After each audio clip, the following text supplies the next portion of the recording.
Welcome to this trip through one of the scariest cases in U.S. history. Through the misty Appalachians, where the wind brings old secrets, and a bride vanished from both life and official records, we'll go on a journey today. Say in the comments where you are watching from if you're joining us from anywhere in the world. In our search for the truth, this link keeps us living. In North Carolina, Asheville. The town is tucked away among misty hills. Old trees talk about things that no one else will say. In 1856, this spot was a stopover for merchants, a safe haven for families looking for a new start, and the scene of riddles that made no sense. There were dirt roads that went through the thick forest and linked small towns where everyone knew each other, or thought they did. This is where Nina Whitmore first saw the town. One afternoon in October, she only had a worn-out leather bag and a birth certificate with her when she came from Richmond, Virginia. Proof that she is 23 years old. It looked like Nina's eyes were ghostly clear and seemed to reflect light in a strange way. Even though her navy blue dress was dirty from the long carriage ride, she stood tall and proud, as if she were holding something that no one could see.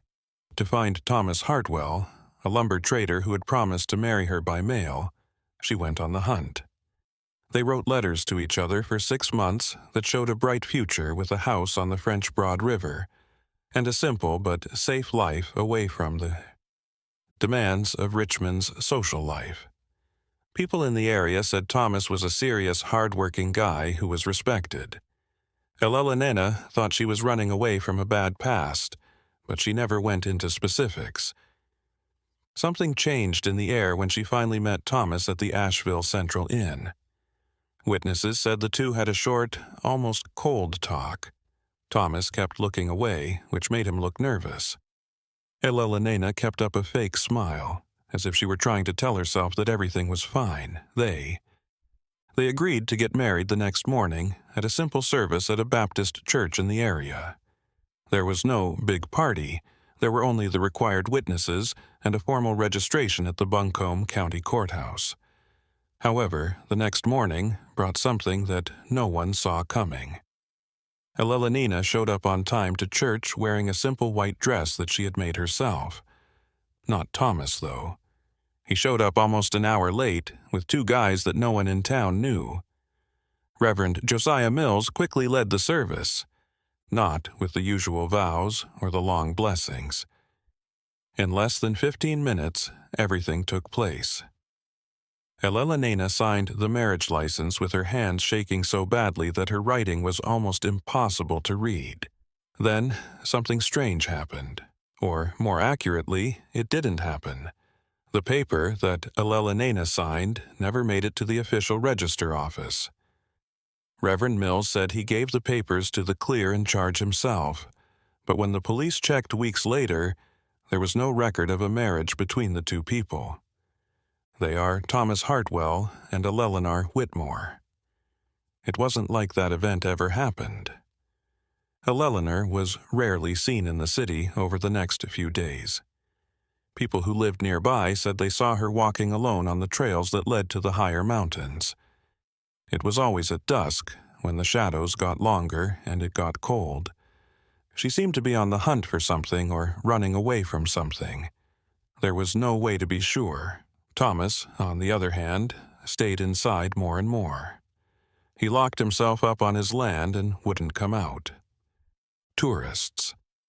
When asked where Nina was, he would only say again that she had left and come back to Virginia, but that no carriage or stagecoach had recorded her exit. Her name wasn't used to buy a ticket. In the formal records and in people's memories of Asheville, Eleanor Whitmore just stopped being. People in the town started to talk. Some voices talked about an old curse that followed women who dared to go against their fates. Others talked about native stories about female ghosts that lived in the mountains that make visitors want to sleep forever in the trees. But Sarah Drummond, a washerwoman, said she had seen Nina talking to shadows that didn't look like people on the banks of the French Broad River on a new moon night. This was the most unsettling idea. What did Elelena Whitmore really do? Why did the records of her marriage get erased? Who were the two guys Thomas went to the ceremony with but didn't know? Like parts of a macabre, the answers would start to come out in bits and pieces. No one wanted to put together the puzzle.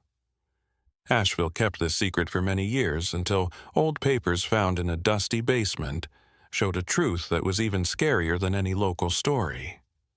After Eleanor went missing, the months that followed were very strange in Asheville. The city, used to its steady rhythms, started to feel the weight of something it couldn't explain. People who run stores closed earlier. People didn't walk alone at night. And the name Elelena Whitmore became It is against the rules to whisper in public square talks. Thomas Hartwell kept working with wood as usual, but something was different about him. He moved like he was on a machine, and his eyes were empty. The people who worked in his sawmill talked about how strange some of his workers were acting. When Thomas was in the middle of something, he would often stop and stare at the mountains, as if he was waiting for someone to appear out of the fog. His drinking habits changed in 1857, which was strange for a guy who was known for his moderation. Martha Kenley, who owned the boarding house where Elelena stayed her first night in Asheville, told them about an interesting fact. As Martha cleaned up the room a few weeks after Elelena left, she found a small brown leather-bound notebook hidden behind a loose board. There were notes on the pages from the days before the wedding that were written quickly. Elelena wrote about her worries and the dreams that kept coming true on the way from. In Richmond, one item stood out from the rest. Elelena said she got a letter from someone she didn't know 2 days before she left Virginia telling her not to get married. The letter talked about other women who had gone missing in the Appalachians under similar conditions.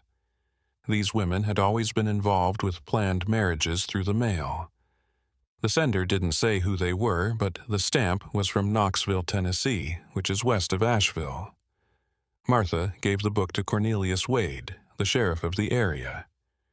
Middle-aged man who is known for being careful and following rules. Wade looked at the paper with more and more care. He saw that Elelena had written down the names of Samuel Crow and Nathaniel Voss, the two unknown men who went to the ceremony with Thomas.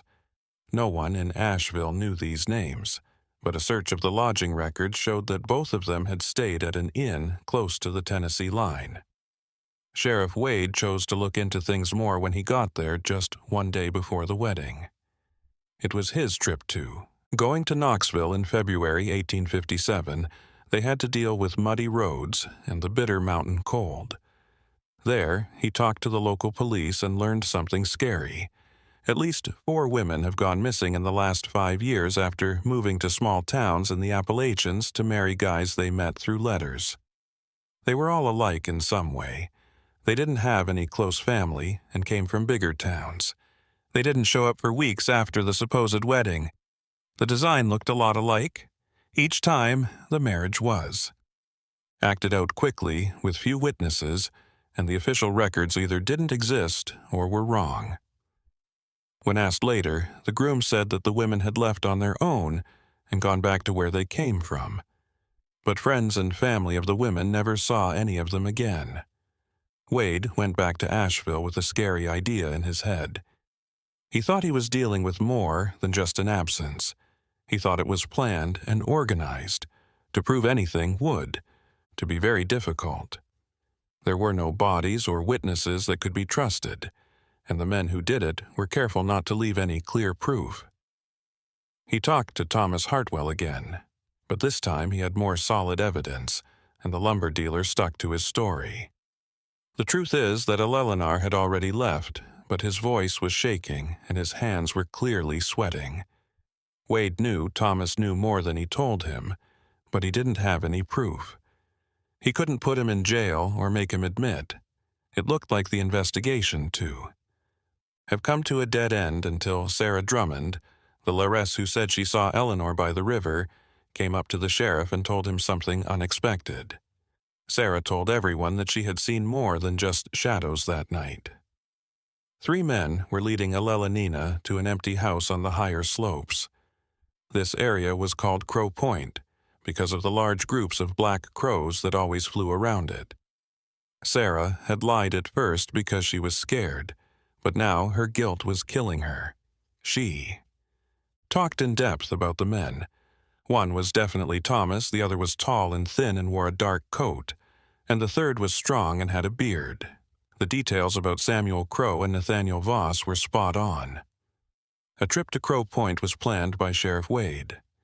It was March 1857, and some of the higher paths were still covered in snow. The house Sarah had talked about was there, but it was partly hidden by tall pine trees.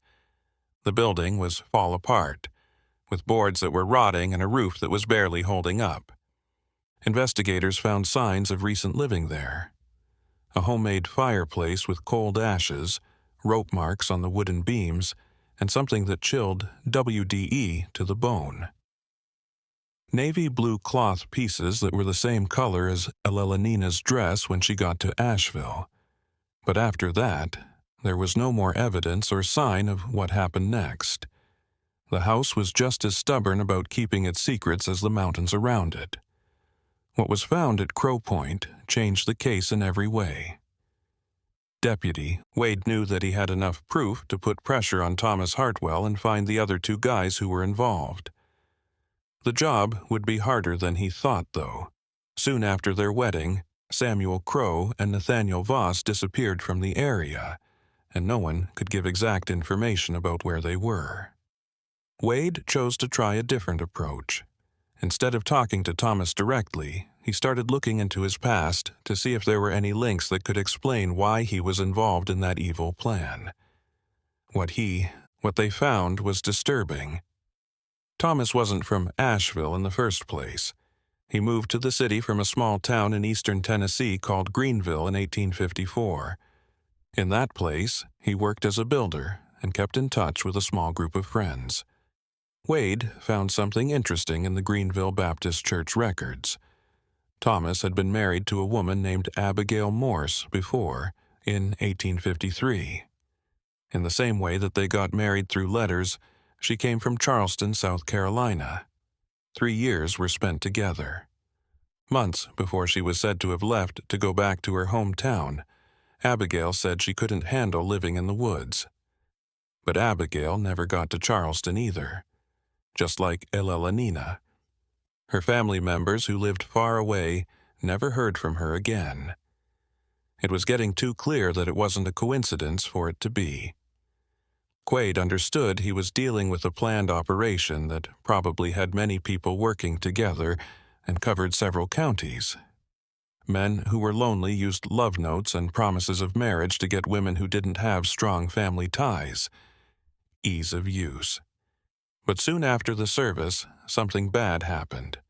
In April 1857, Wade got a letter that he didn't expect. That person who sent it was a policeman named Henry Blackwood from Jonesboro, Tennessee. Blackwood read about Enslaved's case in the local newspapers and saw connections with a case of missing persons he had looked into 2 years before. Folks from Raleigh, North Carolina, came to Jonesboro to marry a blacksmith. Their name was Lydia Fairchild. A few weeks later, she wasn't seen, and the blacksmith said she had run away, going out with someone else. Blackwood didn't believe this story, but he couldn't find any proof that it wasn't true. The 2 detectives chose to work together. They started to make a map of a network of disappearances that went across the Appalachian region by writing to each other and visiting each other. In the last 8 years, they found at least 7 cases that all followed the same scary trend. Women who came from far away, marriages that were rushed, records that were lost or had mistakes, and people who just went without a trace. What caught Wade and Blackwood was most interested in the marriage records. What was going on with the documents, which people could see them, and which ones wanted to delete them? The answer came from a strange place. A retired clerk from the Buncombe Registry Office who had left his job in 1856, the same year Ellelanina went missing. On a wet May afternoon, a man named Ezra Peaton came up to Wade. Ezra was clearly scared because his hands were shaking as he held a yellowed envelope. He admitted that he had taken cash for years to make. "The marriage records are gone. That person was always someone else." Ezra only knew him as the lawyer from Knoxville. He never asked why they did what they did. He just took the money and took the papers out of the official files. Wade was given the package that Ezra had kept for years.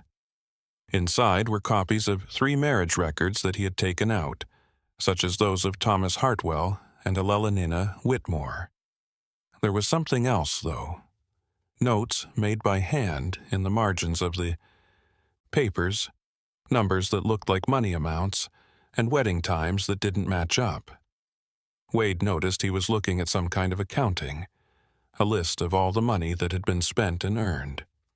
It was shocking what they said. The marriages weren't the main goal. They were just a part of a bigger plan involving money. Wade began to come up with an idea. They got the women by telling them they would get married. There was also something that happened after the rituals that helped the men in some way. However, why was it important to do such a complicated and dangerous treatment on these women? Wade started to find the answer when he looked into Thomas Hartwell's financial past in more depth. He found out that Thomas had deposited a large amount of money, $800, a lot of money at the time, at the local bank not long after Ellelanina went missing. When asked where the money came from, Thomas said it was from selling lumber, but the business records didn't back that up. This story. Wade also learned that Samuel Crow and Nathaniel Voss were known to criminals in Knoxville.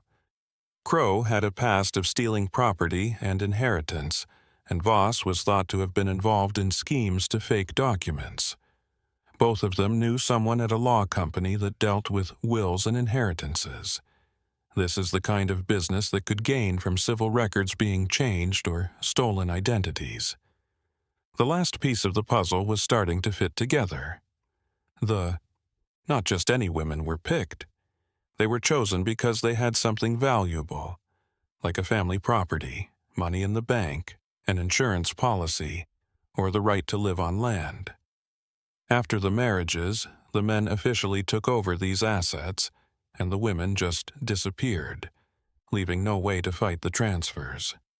But Wade still had a terrible question in his mind. What did these women really do after that? Where did their bodies go?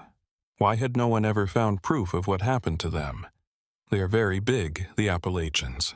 They are cruel and can keep lies for generations. And maybe that's exactly what was meant. Sheriff Wade knew he had to act quickly after Ezra Pemberton told him what was going on, and the financial links were made clear. It was a bigger and more complicated plot than any other crime he had seen. It wasn't just a few missing people. There was a crime network that worked across state lines and took advantage of flaws in registration systems and the weakness of women trying to start over. In June 1857, Wade and Deputy Blackwood went to Knoxville together. They had to figure out who the mysterious lawyer Ezra had talked about was and how the plan worked behind the scenes. Knoxville was bigger than Asheville. It had busy streets and a business center that was doing very well. That law office was in a red brick building close to the Knox County Courthouse. It worked with wills and inheritances. Harlan Pritchard was the lead lawyer. He was well liked in the community and known for being very careful. Take care of estate issues. Pritchard was about 50 years old, had gray hair that was pulled back, and was a scary heir to power. Wade and Blackwood could not just break into his office without a good reason. So, they chose to quietly watch him and make a list of his visitors and routines. They kept an eye on Pritchard from afar for 2 weeks. The lawyer always showed up on time.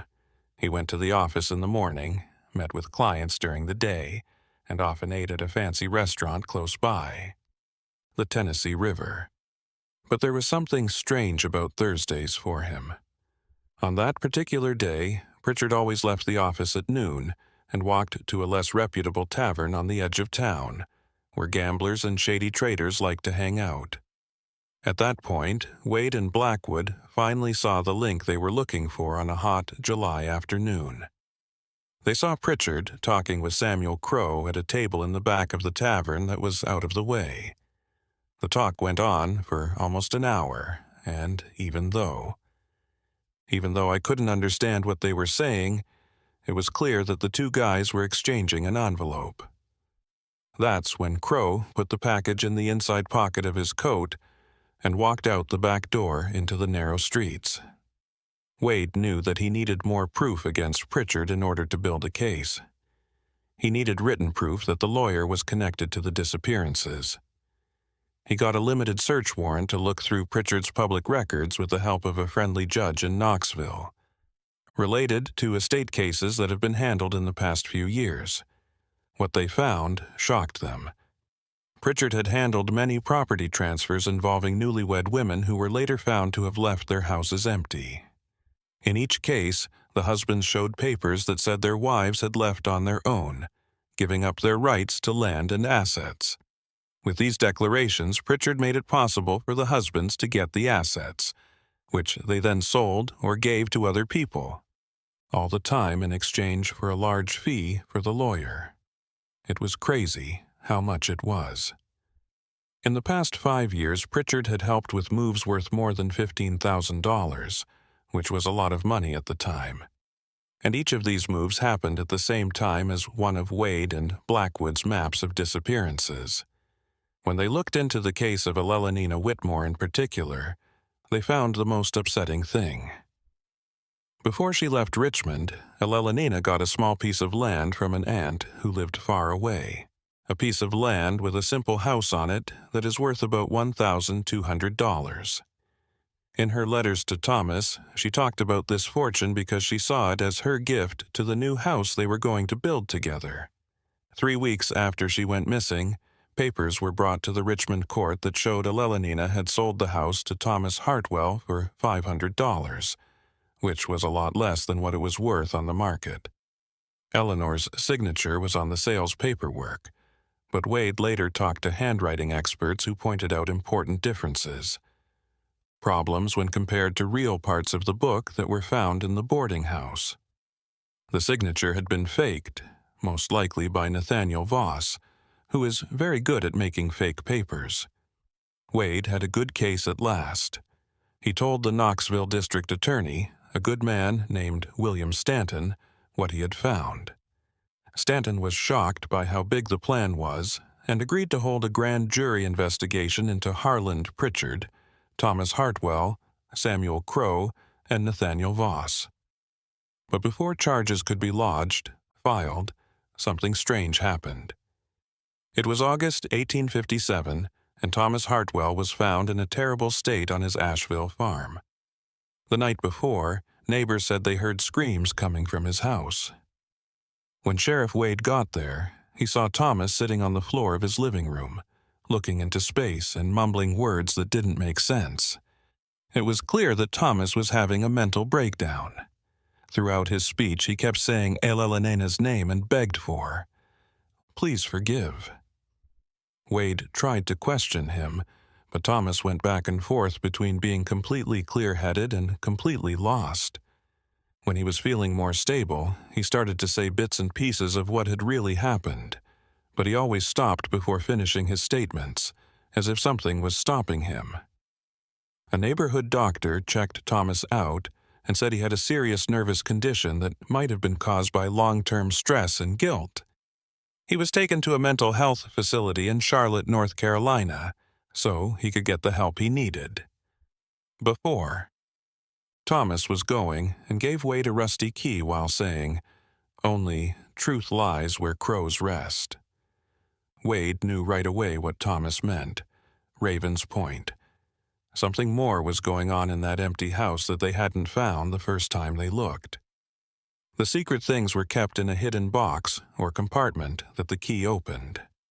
Wade chose to go back to that dark mountain area, but this time he would bring a bigger group and the right tools to do a full search. So what? Something that was hidden there might finally tell us what happened to Elelonena and the other women who went missing.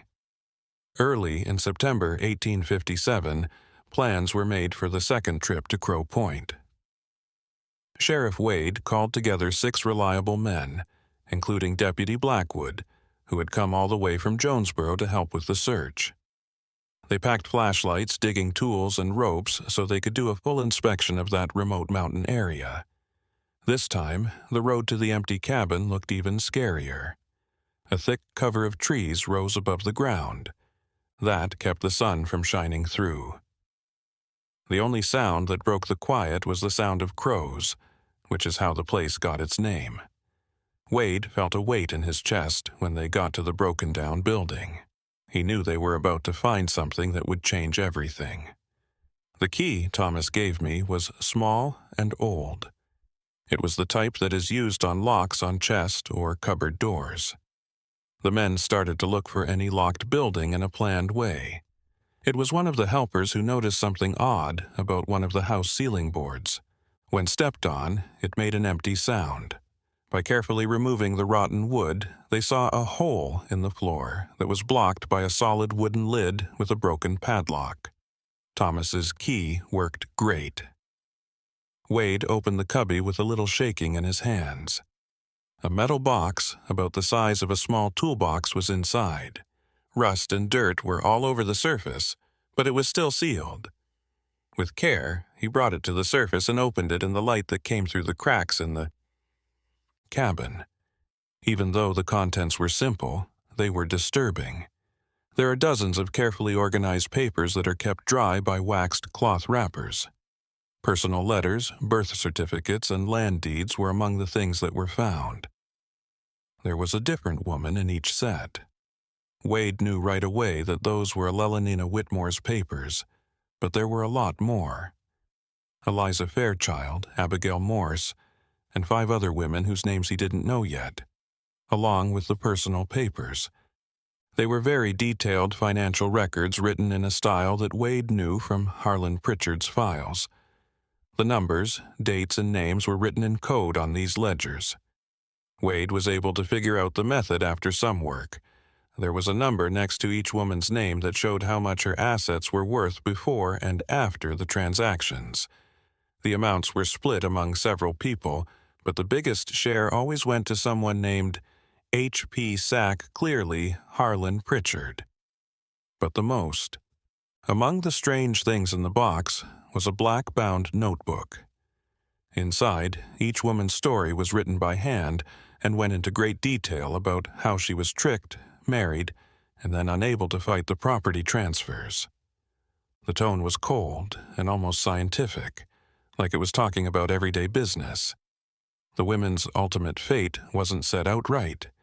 There were only notes that said they had been taken out of the equation or stopped being a problem. Wade was sick as he read those pages. He had proof in his hands of a cruel and planned criminal enterprise that saw people as nothing more than assets to be used for profit. There was still the answer to the most important question, though. Where were these women now? When Delegate Blackwood looked more closely at the compartment, he saw something that the other delegates had missed. There were marks carved into the packed earth on the inside wall of the hole that was dug. All of them pointed in the same direction, deeper and downwards. They looked like simple arrows. There was something else buried there, with rakes, and they started to dig with makeshift tools. The ground was tough, with rocks and old roots in it. After going down about 6 inches, one of the shovels hit something solid that wasn't stone. It was made of wood, was smooth, and worked. As they dug deeper around it, they saw what looked like a horizontal wooden cover that looked like the entrance to a cellar or basement. Wade said to be careful. Around the building, they cleaned it up really well and found rusty hinges and an iron ring to pull. Together, they lifted the heavy thing. The lid came off to reveal a rough staircase that led down into the dark. The air that came out was cold and heavy, and it smelled like old mold and wet ground. Wade was the first to go down with lanterns lit.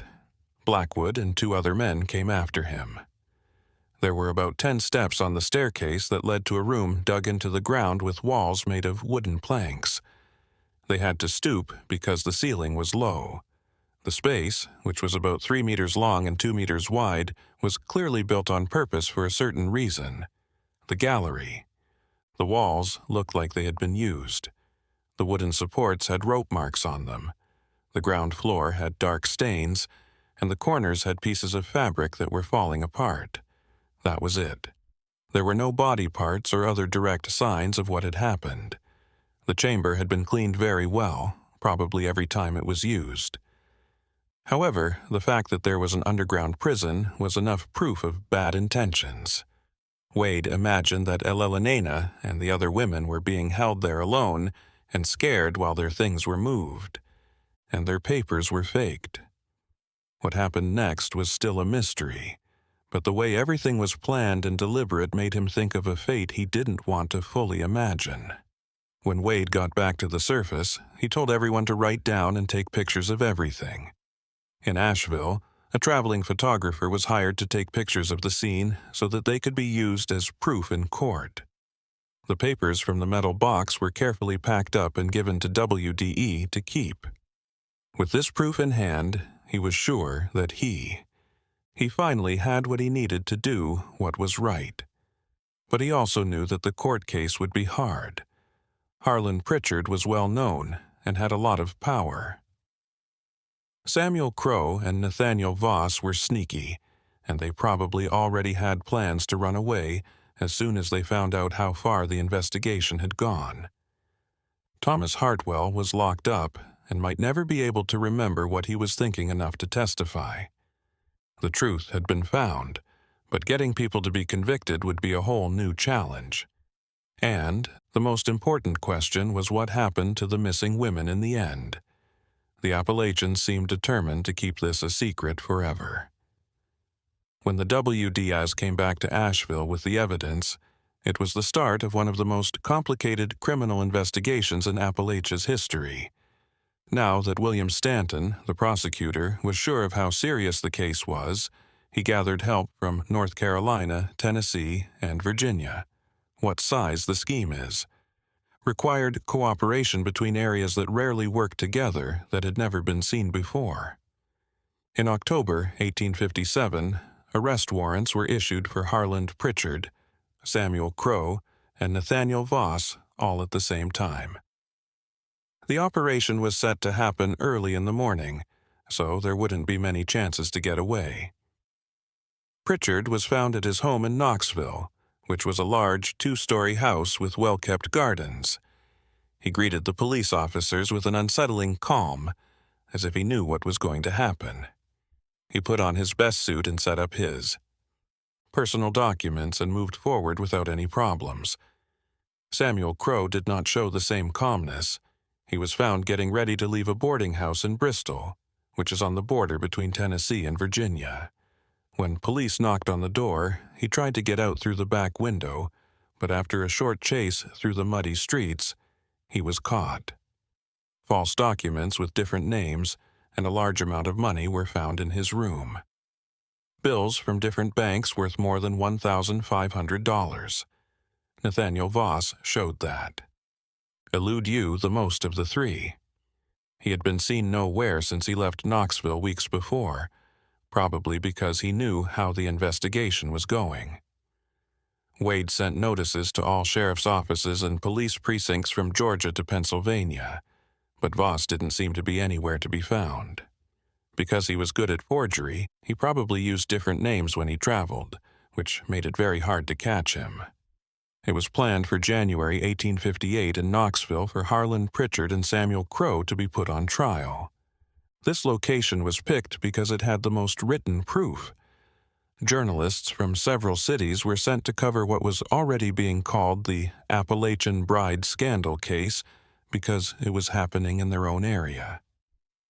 2 Nashville lawyers with a lot of experience who are known for being good at making people doubt the facts defended Pritchard. It was clear from the start what their plan was.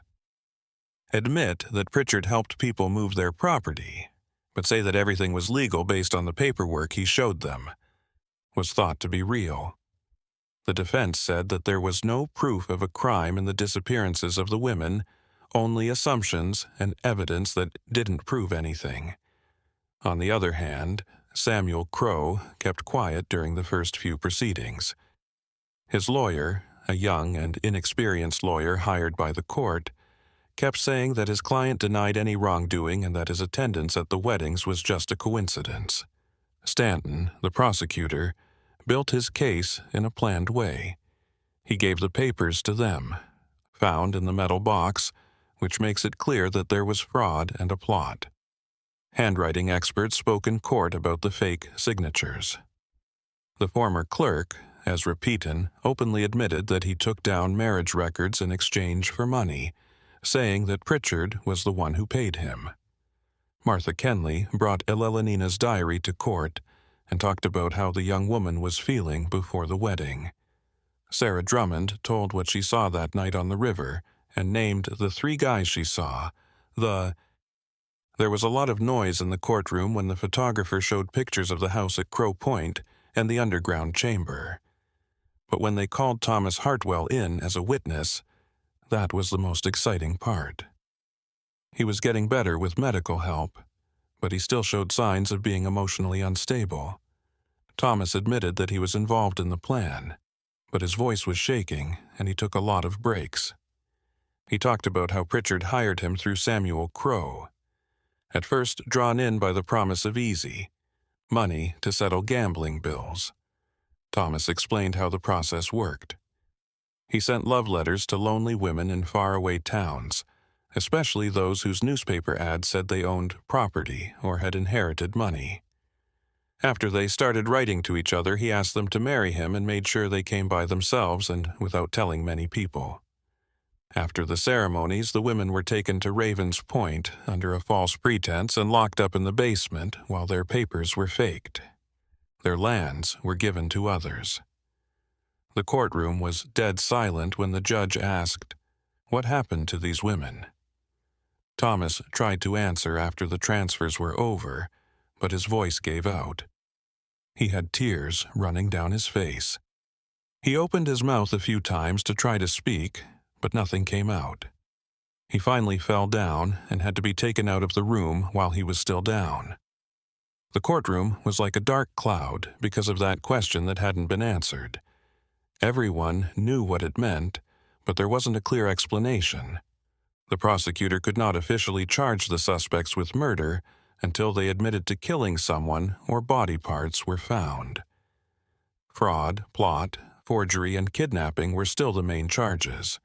The defense said that there was no proof that any woman had been killed because there were no bodies, no direct witnesses to the violence, and no full statement. Their fate could have been anything other than death. They could have been set free in remote areas or started new lives with new names.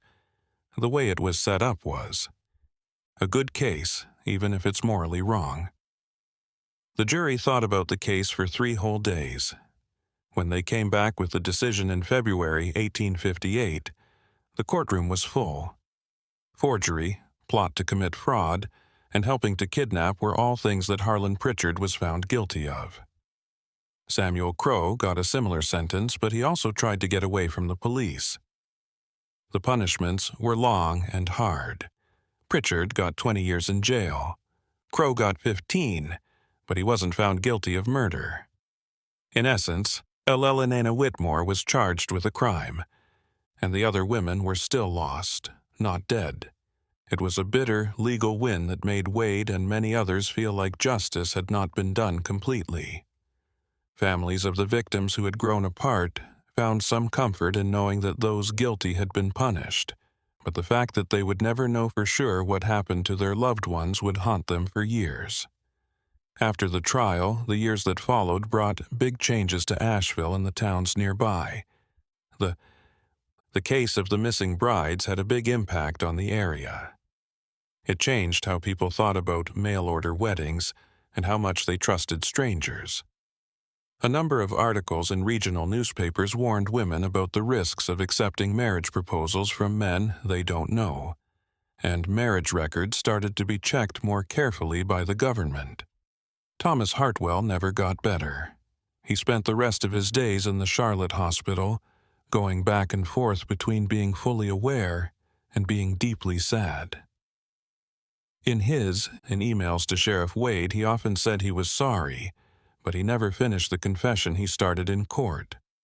When he died in 1863, he left behind the last information that could have brought peace to the families of the victims. Harlan Pritchard went to Tennessee State Penitentiary to finish his time there. With his pride still intact, he kept in touch with people in the legal world on a daily basis, always denying that he was partly innocent and saying that he was just an uninformed middleman. When he was let go in 1878, 20 years later, he was an old broken man who was avoided by everyone who knew his story. He moved to a small Kentucky town and spent his last years there without much attention. He died there in 1882.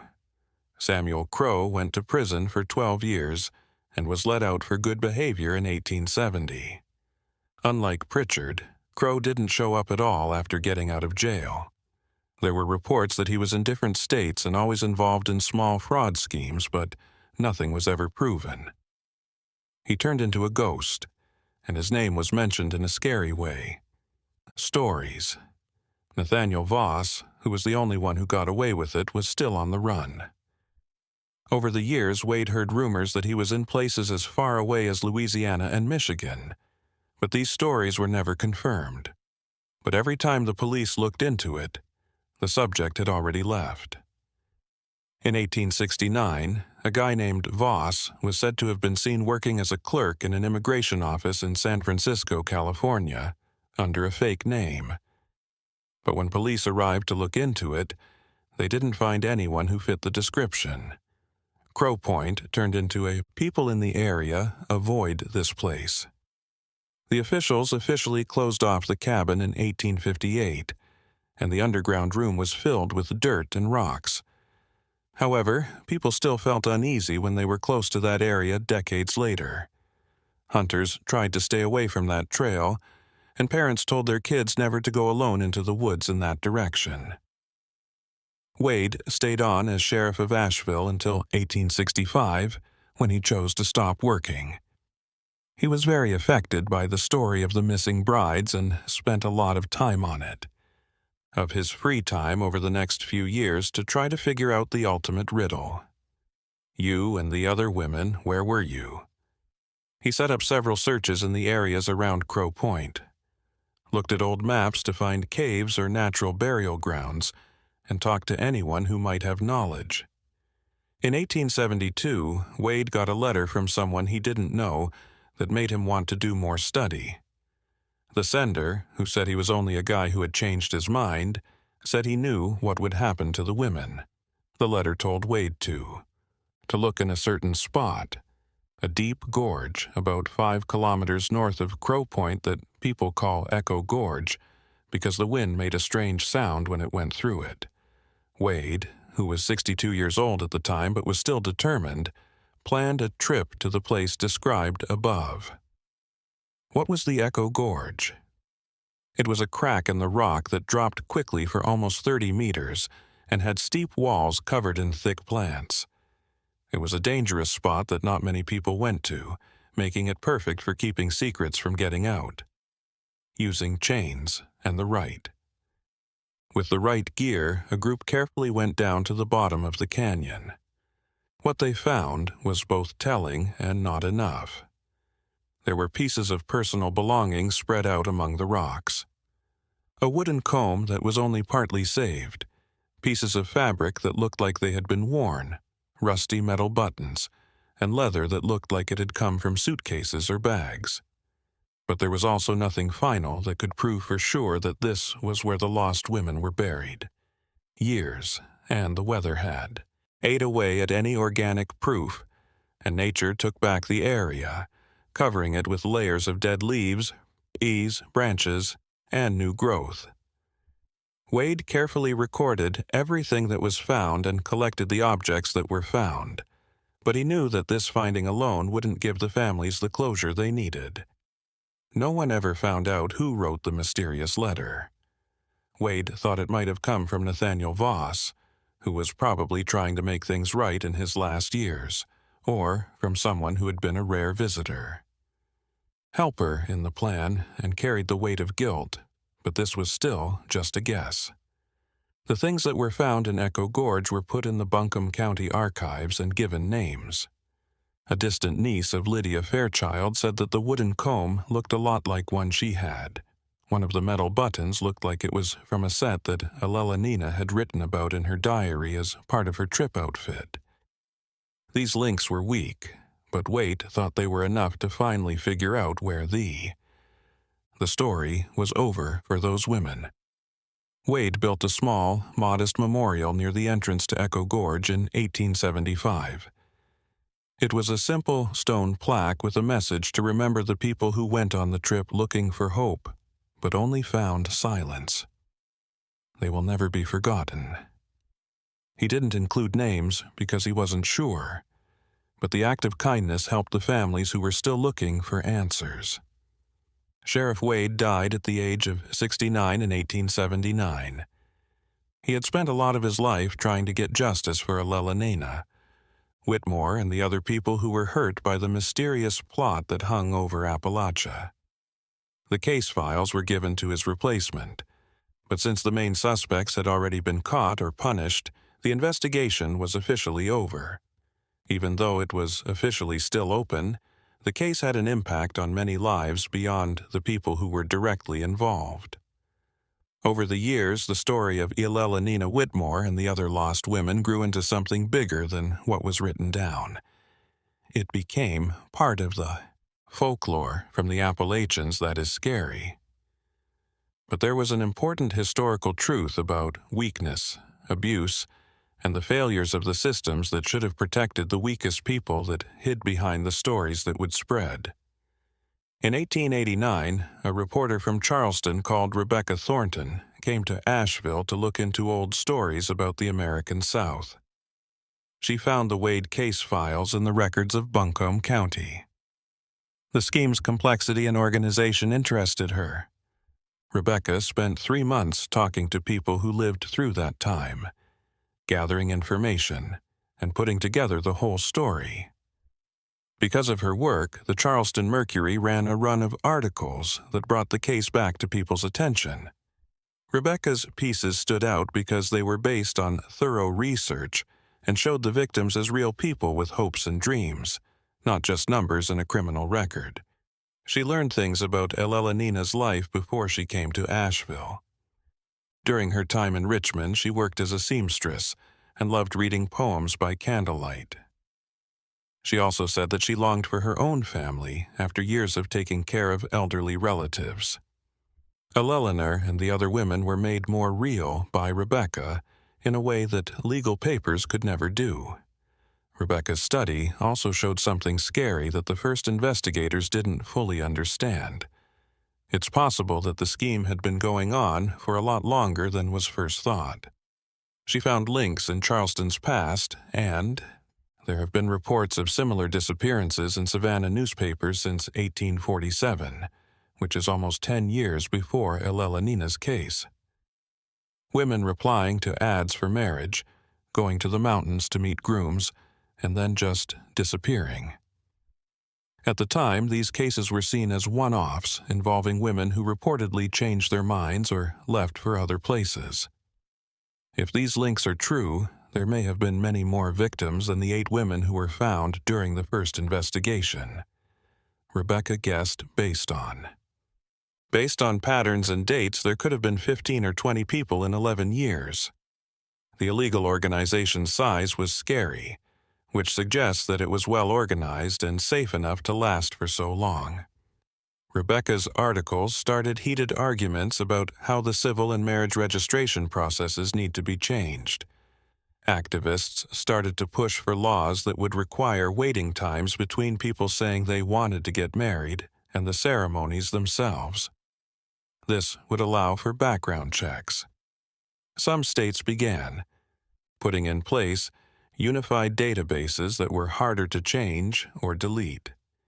The case was used by the National Woman Suffrage Association in 1893 to show how vulnerable women were in places where they didn't have many legal rights.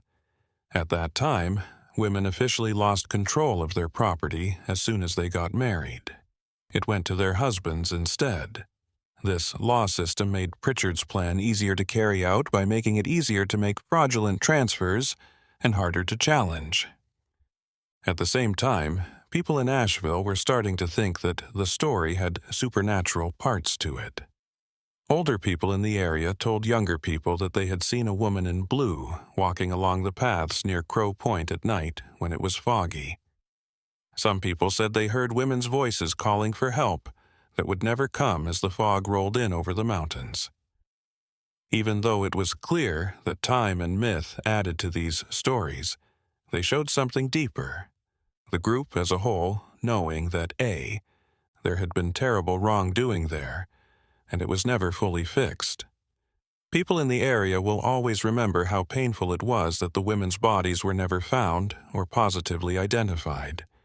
In 1901, workers building a new railroad through the mountains near Asheville found something scary in a remote place about 8 kilometers northeast of the old Crow Point.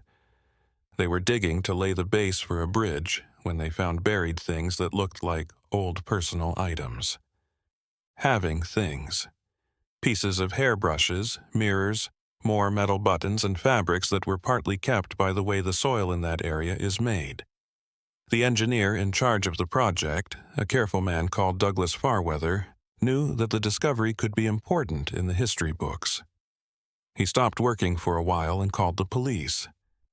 An investigator who used to work with Wade looked at the items and confirmed that they were consistent with the time period and type of things that the women who went missing would have had. This new information made Wade think that maybe Echo Gorge wasn't the only place the crooks met, or that the anonymous letter had some parts that were wrong. The Appalachians are very big and have many hidden spots where secrets could stay hidden for a long time. Each new find made it clearer how big the operation was and how impossible it was to get to the whole truth. The train was still being built, but the spot where the objects were found was marked. Official maps with a special note on them.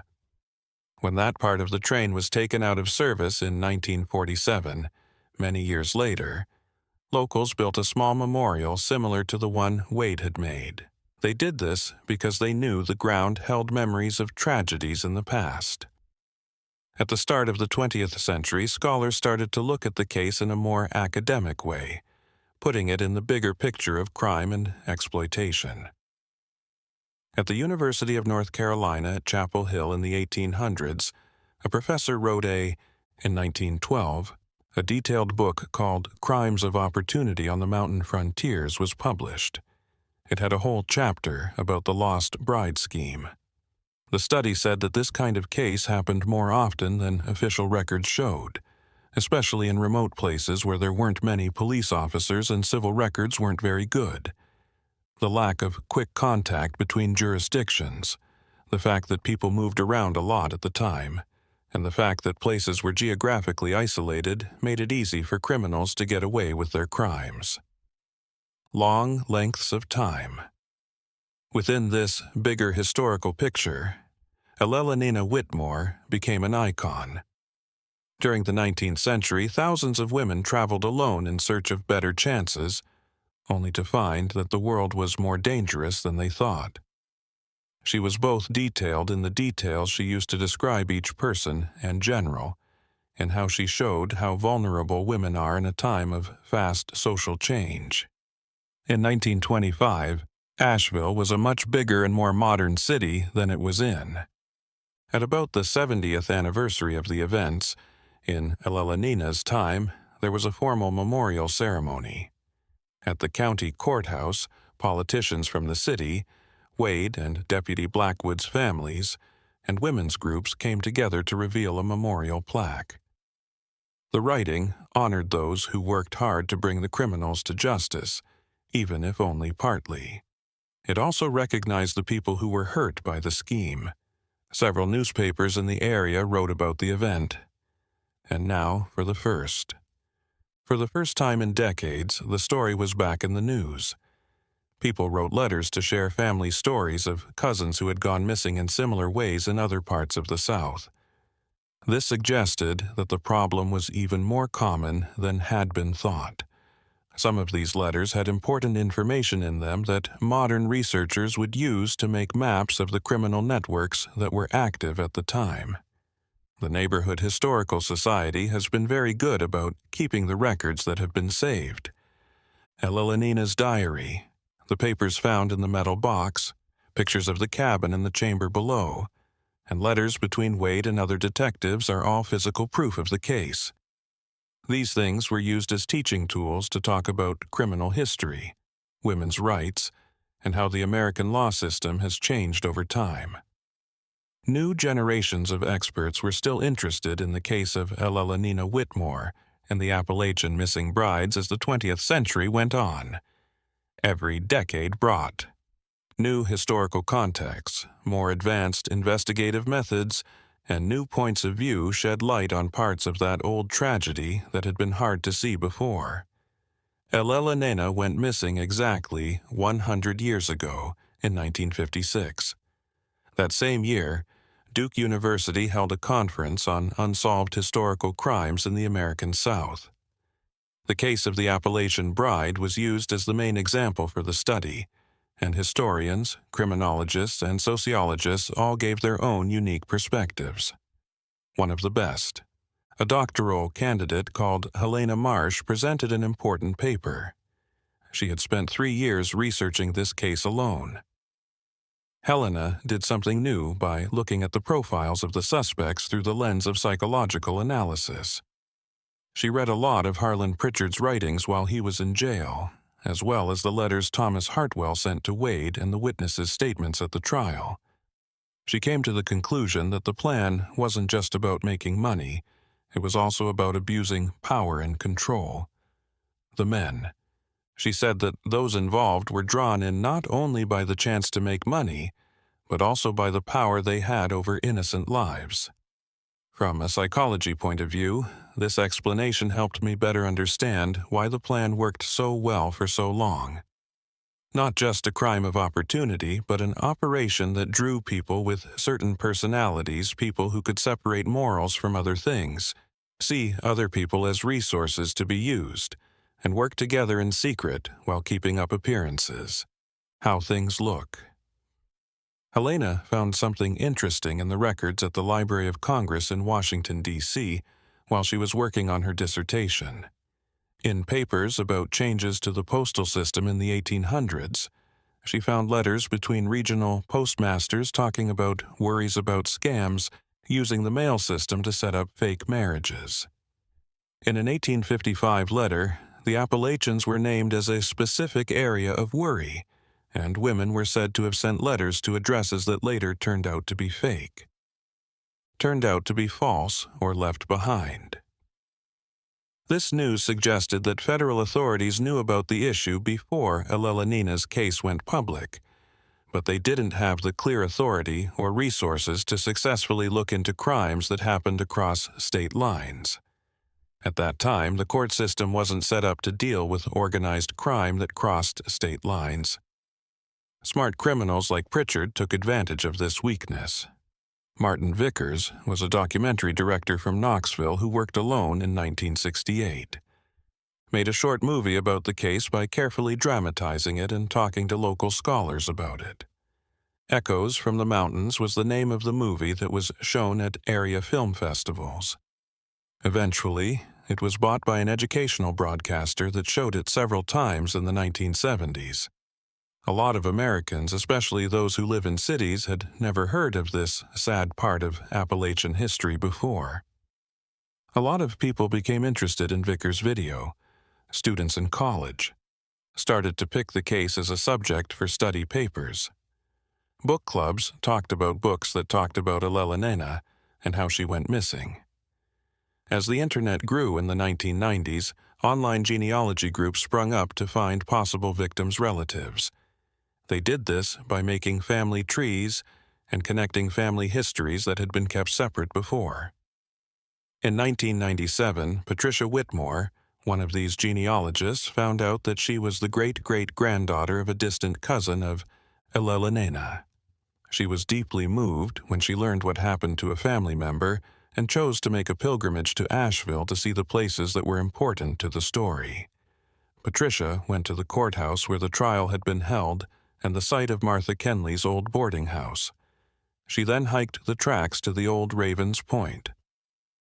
The old cabin had been taken over by the trees and was no longer there, but Patricia found the spot marked on a history map that the local government had kept.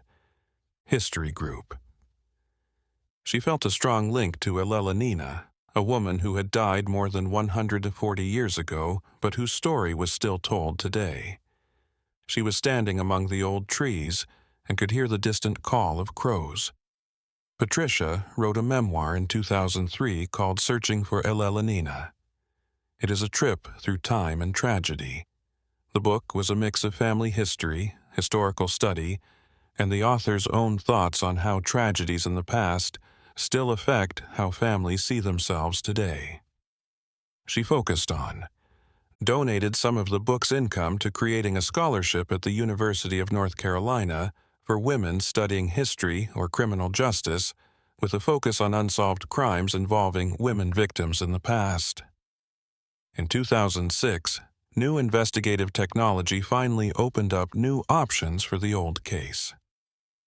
A forensic anthropologist from the University of Tennessee suggested going on a research trip to Echo Gorge and other places that had been marked as possible interesting sites.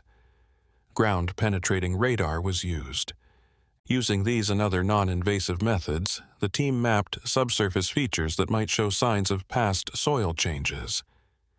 The group found a number of interesting spots, but the landscape had been drastically changed by natural forces like erosion, root growth, and small landslides over the past 150 years. Soil tests showed some chemical differences that were consistent with biological matter breaking down a long time ago, but not enough to be sure that human remains were there. The technology was amazing, but it couldn't always be used in certain ways, to these very old riddles. At about the same time, a historian working with Tennessee state records found something interesting in prison-related papers. There were letters made by Samuel Crow during the last few years of his life in prison, from 1868 to 1870. These letters were written to a prison chaplain and were about guilt, regret, and the weight of the lies he kept. Crow wrote in a mysterious letter from March 1869, "The mountains guard what has been taken, and only they know the whole truth. We were used by something bigger than ourselves, an evil that fed on hope turned to despair. Every night I see those women's faces. They believed in promises written on paper that were not true. The closest thing that any of the people involved had ever written to an admission of guilt was these words. They didn't give specifics about what happened to particular people, but they did confirm what investigators had always thought. The women had terrible things happen to them, and the men who were responsible carried this information around with them all the time." Asheville, North Carolina, opened a permanent memorial to Enslaved Whitmore and all the other victims of unsolved crimes in the Appalachian area in 2015. The city is now a popular tourist and cultural destination. The monument is a peaceful plaza with stone benches set up in a half circle around a fountain in the middle. On metal plaques are the names of the people who were scammed, including Enslaved, Abigail, Lydia, and 5 other women found through study into the past. An 8th plaque is purposely left blank to honor all the victims whose names have been lost to time, whose stories were never told in full, and whose deaths left gaps that could not be filled. They journeyed with hope. We remember them with reverence.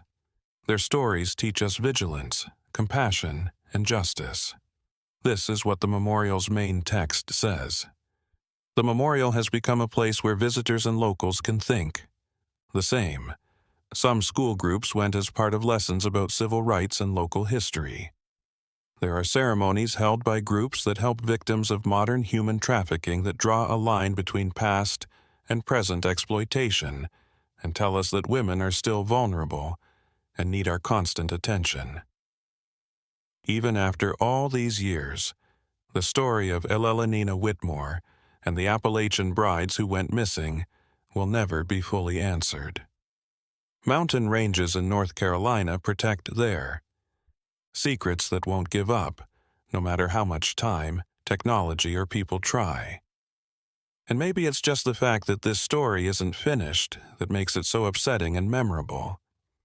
In the dusty years that have passed since that sad October, we can try to picture Ellelanina getting off the carriage in Asheville, her eyes wide with wonder as she looked around a place she had never been to before, her heart torn between fear and hope. Like a lot of other women in American history, she was just looking for a new start. But fate had other plans for her, and they would turn her personal story into something much bigger, a sign of helplessness and unfairness that would be remembered for generations. There are so many amazing questions that haven't been solved. What did actually happen in that room below Raven's Point? What was Ellelanina's last word before everything went away? Did she ever feel like she had been tricked, and that the romantic promises were just fancy ways to get her to fall in love? Was she scared to death when she knew they couldn't get away? Or maybe she clung to hope until the very end, thinking that everything was just a big mistake that would be cleared up. We'll never find out. We feel very uneasy about being forced to remain ignorant. A sense that the story is still not complete. Even though Pritchard and Crow were found guilty, justice was not fully served because all the victims were never fully recognized, or their families were never able to finally move on with their lives. Get some peace. In his broken down and confusing statements, Thomas Hartwell showed signs of real regret. But regret doesn't change what happened. It doesn't bring back lives that were taken. It doesn't fill in the blanks in family trees where women's names end without any further information, descendants, or a good ending to the story. Thomas died with secrets that could have helped many people who were hurting, but he chose, whether he was aware of it or not, to carry them with him. Bury him. Harlan Pritchard, who planned the operation and was cold and cunning, never showed real regret. Even in the things he wrote while he was in jail, he always made sure to say things that made him sound less guilty, like he was just a victim of circumstances or an innocent middleman in deals he said he didn't fully understand. He kept telling that lie until the end of his life. He mostly told himself this lie, which may have been the only way he could keep living with the weight of what he chose. Samuel Crow's letters to the prison priest were the only ones that came close to telling the truth. But once he got out of jail, they were gone, like a ghost coming back from the fog. He was free to roam the streets of America for years, but he couldn't remember the names and sounds that kept coming back to him at night. Did he get some kind of peace? Did he start a new life with a fake name to get away from his past? Or did his guilt finally get the best of him in ways we'll never know? And Nathaniel Voss, the story will always have a question mark over the only person who was never caught. He might have lived for decades after the events, maybe even until the early 1900s. He was always looking over his shoulder and moving cities whenever he thought someone might remember him. Another possibility is that he died too soon in a way that had nothing to do with the Asheville case. There have been many murderers in history who were never found. Voss was just another one of them. The world has. Things have changed a lot since the middle of the 9th century. Women now have legal rights, financial independence, and safety nets that Ellelanina and other women of her time did not have. The tools for civil registration have become stronger and harder to hack. With today's instant communication tools, it's almost impossible for someone to just leave without leaving a digital trail. Still, abuse crimes happen. They've just changed to fit new situations. Unfortunately, human weakness is always the same over time. The Appalachians will always be there, and they don't care about the small tragedies that have happened on their peaks. The trees that were there in 1856 are long gone, and new pines and oaks have taken their place. Elena's trails have been built over or left empty. The house at Crow Point is no longer there. It has been buried. But the memory lives on in yellow papers, stories told from generation to generation, and stone markers that mark places where secrets are kept. Buried. People who visit Asheville today rarely hear about this dark past.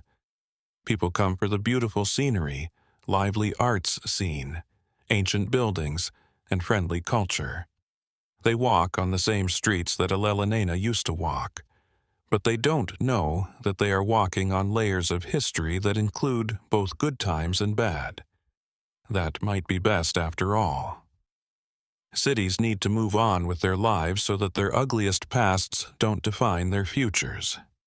But for people who know, Elena Whitmore and the other lost women are still around in a ghostly way for people who are willing to look deeper into history.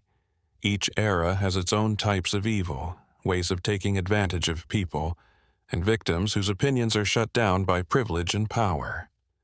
We should think about who is weak and being used right now, as well as what stories are being kept from the public and will only be told decades from now, when it is too late to make a real change. Even though Sheriff Wade and Deputy Blackwood's search for justice isn't over yet, it shows something important about how people keep going even when things get hard. Wade could have given up when there were no more leads, witnesses lied, or papers went missing. He kept going, though, not because he wanted fame or honor, but because he felt a strong duty to help those who could not speak for themselves. This quiet commitment to fairness doesn't get the attention it deserves very often, but it makes a difference. The base on which mature societies are built. Families of the victims relied on men like Wade to speak for them because they lived in different places and didn't always have the means or connections to find answers. A lot of them never found out what happened to their sisters, daughters, or cousins. Through good times and bad, they always had the hope that their family members were alive and well somewhere far away, having decided not to come back. Hope can make you feel better, but it can also be painful when you know it won't come true, either confirmed or refuted. The historical records that have been kept are broken up and imperfect. There are blank pages. The ink is faded. The paper has become less good. But what's left is enough to piece together the main points of the story and figure out what the plot was and how bad the tragedy was. In the future, historians who have access to technologies we can't even imagine now might be able to get more information from these old documents, which could show layers of truth that we can't see now. And, who knows, maybe someday, while someone is accidentally digging for a building's foundations or building a new road, they will find solid physical proof that ends this chapter for good. The mountains may give up their secrets in the end, because growth in society and the passing of time will force them to. It's also possible that they will never say anything about events that only people on Earth saw. What do these kinds of stories teach us? That trust is important and should be. Granted, with care. That social safety nets are important because people don't always do the right thing. Being vulnerable is not a sign of moral failure. It's a normal part of being human that anyone can feel in the right situations. That justice is always worth seeking, even if it takes a long time and isn't always full. And that remembering the wrongs done in the past is important. Telling stories about them is not sad. It's needed to understand the present and make the future better. Elena Whitmore went to Asheville to look for love. Peace of mind and a new start. She only found deception, abuse, and an ending that no one knows about, even after all these years. Her story isn't the only one in American history. There are a lot of others that were never written down, looked into, or recognized. we honor not only Eleanor by telling her story, but also all the people whose names were erased, whose lives were thrown away, and whose opinions were never heard again.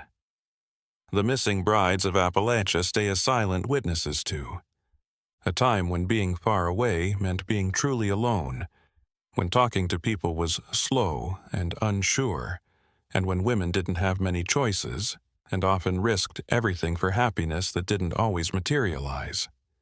Even though we live in different times, people are still the same. They can be very good or very bad. This is the end of our trip through one of the worst times in Appalachian history. A story about broken hopes, lives that were cut short, partial justice, and secrets that time hasn't been able to solve, been able to fully fix. Elanina and the other women should not only be recognized as victims, but also as real people who lived, loved, and dreamed before their stories were brutally cut short by people who put money before people. If this story moved you in any way, or made you think about vulnerability, justice, or remembering the past, please consider subscribing to the channel and leaving a comment with your ideas. These kinds of stories need to be told over and over again, not to make disaster seem better, but so that we never forget it. For now, let's forget what the past has taught us until the next time we go back into the murky past.